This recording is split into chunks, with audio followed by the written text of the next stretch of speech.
과체중으로 인해 일상이 무너진 또 한 사람. 그녀에겐 어떤 사연이 있는 걸까요? 올해 38인 유미 씨에겐 설거지 하는 것도 쉬운 일이 아닙니다. 비만이 심해지면서 한 자세로 오래 서 있다 보면 전신에서 통증이 느껴진다는데요.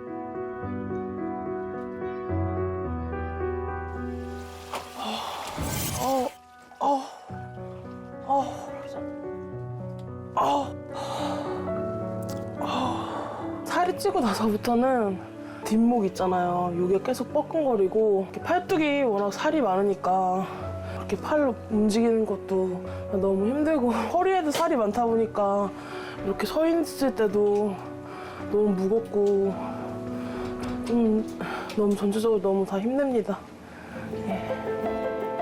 풍선처럼 불어난 몸. 내 몸 하나 움직이는 일이 이토록 고된 일이 될 줄 몰랐다는 그녀. 현재 그녀의 체중은 얼마나 되는 걸까요? 몸무게 좀 재야겠다.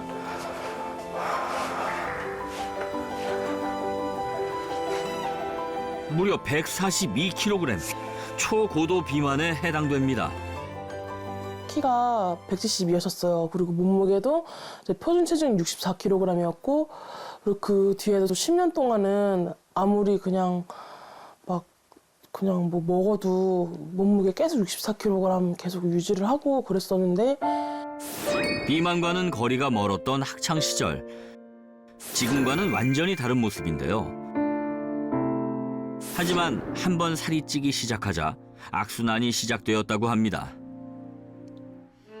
저도 여자니까 막 예쁜 옷 입고 싶잖아요. 근데 이제 어디 가면은 이제 예쁜 옷도 맞는 것도 거의 없고, 그리고 어디 가면은 이제 남자 직원분들 계시잖아요. 근데 제가 이제 키 크고 살찐다고 해서 막 대놓고 뭐 많이 먹으면은 무슨 뭐 유미 씨 뭐 시집 안 가요? 뭐 이런 식으로 해가지고 뭔가 듣기 불편한 그런 말을 좀 하신다든지 그런 것 때문에 더 좀 화가 나서 그냥 힘드니까 먹는 거에 더 집착을 했던 것 같아요. 거기서 위로를 받으려고.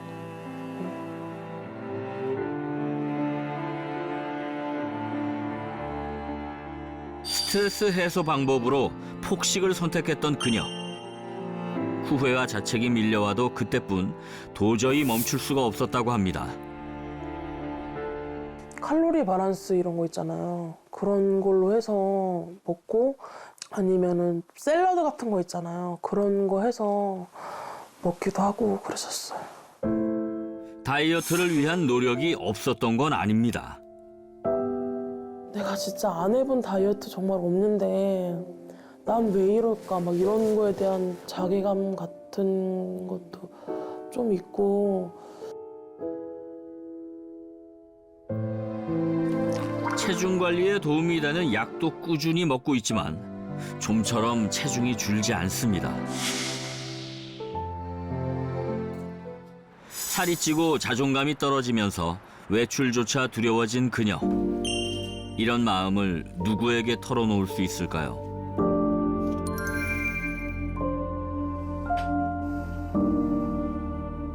제 생활이 좀 어떻게 보면 좀 정리가 안 되기 때문에 좀 정리하고 싶어서 여기다가 하루하루 어떻게 살고 있는지 기록하고 있는 중입니다.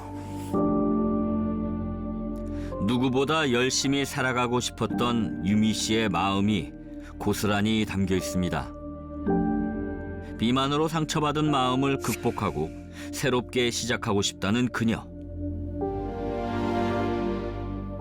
단단한 살에 갇힌 시간이 길어질수록 사람들 속에서 고립된 듯 지독한 외로움과 우울한 날들을 보내고 있는 유미 씨.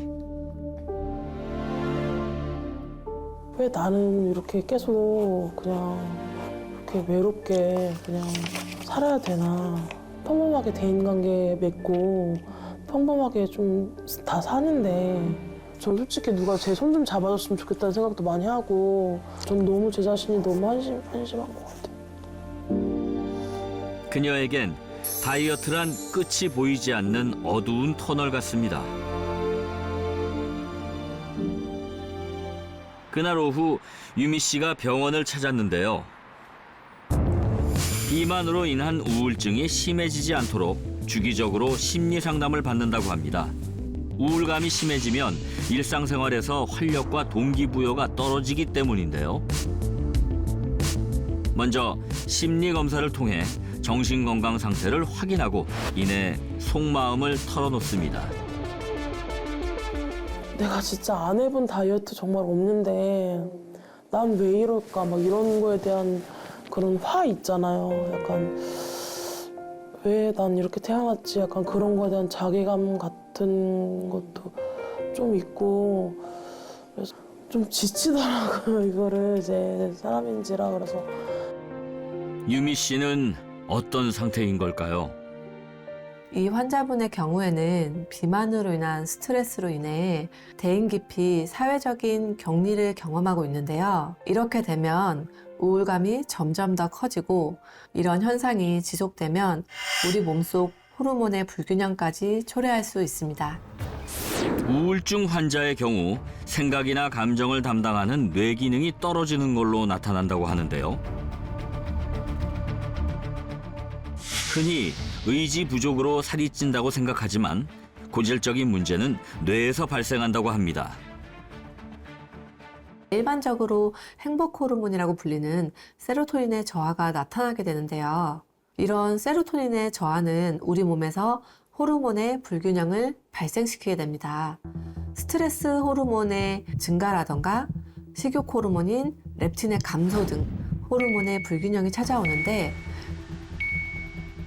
그럴 경우엔 식욕 억제에 어려움이 나타나고 당 섭취의 증가가 늘어나며 지방세포 형성이나 에너지 사용 저하 등으로 이어져 이것이 폭식 현상으로 이어지는 경우가 많습니다. 결국 과도한 비만으로 인한 스트레스와 수면 부족은 호르몬 불균형과 식습관 변화를 유발하여 비만을 더욱 악화시키는 겁니다. 최근 오스트리아 비인 의과대학에서는 비만이 정신질환 발생 위험을 높일 수 있다는 연구 결과까지 발표했는데요. 비만 진단 후에 우울증, 불안장애, 식이장애, 인격장애 등 다양한 정신장애의 위험이 모든 연령대에서 현저히 높아지는 걸로 나타났습니다. 비만의 원인 중에 하나인 폭식증은 우울증이나 불안과 같은 낮은 자존감과도 연관이 있는 것으로 알려져 있습니다. 체중 증가에 대한 두려움이나 자신의 식습관에 대한 수치심과 비밀을 유지하고 싶은 욕구, 또 심한 강박 등이 이러한 정신질환으로까지 이어질 수 있습니다. 몸도 마음도 망가뜨리는 비만. 비만에서 벗어날 수 없는 이유가 단순히 의지가 부족해서가 아니라 뇌의 문제일 수 있다는 사실을 아는 것이 중요하다고 하는데요.